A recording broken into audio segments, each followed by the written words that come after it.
আমি যখন রাতে বসি বন্ধু বাজায় বাঁশি, রান্না বান্না ছেড়ে আমি কেমন করে আসি। তো hey guys, welcome to my new blog. তো বন্ধুরা, আজকে আমরা বাইক নিয়ে বের হয়েছি।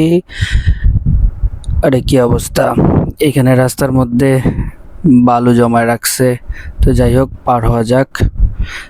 তো এমনিতে এটা চিকন একটা রাস্তা, তার মধ্যে রাস্তায় বালু। তো যখন রাস্তায় চলাফেরা করবেন অবশ্যই দেখে শুনে চলাফেরা করবেন, এবং এই সমস্ত রাস্তায় আপনার অনেক ছোট ছোট খাড়া বিট দেওয়া থাকে, সেগুলো দিকে খেয়াল রাখবেন। কারণ এই বিটগুলোতে যদি আপনার বাইক হাই স্পিড থাকে তাহলে অবশ্যই আপনি ছিটকে গিয়ে পড়বেন। তো খেয়াল রাখবেন। আর এই রাস্তাগুলোতে এরকম হাঁস মুরগি অনেক দৌড়ে আসে, ইভেন কুত্তার অনেক অত্যাচার। আপনি যদি বাইক রাস্তায় বের করেন, কখন যে কুত্তার সামনে দিয়ে চলে আসবে, তো সেদিকে খেয়াল রাখবেন। তো আজকে আমরা বাইকটা নিয়ে বের হয়েছি জাস্ট রিফ্রেশমেন্টের জন্য।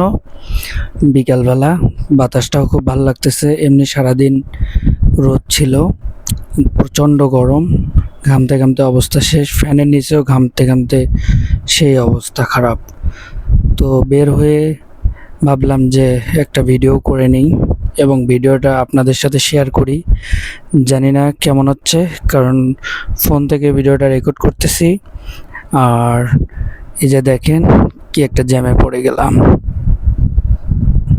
রাস্তাগুলো চিকন, আর এই চিকন রাস্তায় ওভারটেক করা খুবই কষ্টকর। তো আমরা ধীরে ধীরে এগোচ্ছি, চারপাশে সবুজ গাছপালা ঘাস, এগুলো দেখে ভালোই লাগতেছে। তো আমার ভিডিওগুলো আপনাদের কেমন লাগে সেটা অবশ্যই আপনারা জানাবেন। আপনারা ভিডিওগুলো দেখেন বাট কোনো কমেন্ট করেন না, শেয়ারও করেন না। তো আমার যারা শুভাকাঙ্ক্ষী আছে তারা অবশ্যই আমার ভিডিওগুলো শেয়ার করবেন, এবং কোন এলাকার ভিডিও চান যেখানে আমরা রাইড করলে আপনাদের ভালো লাগবে আপনারা লোকেশনগুলো জানাবেন। অবশ্যই আমরা চেষ্টা করব আমাদের ফ্রি সময় সেখানে ভিডিও করতে।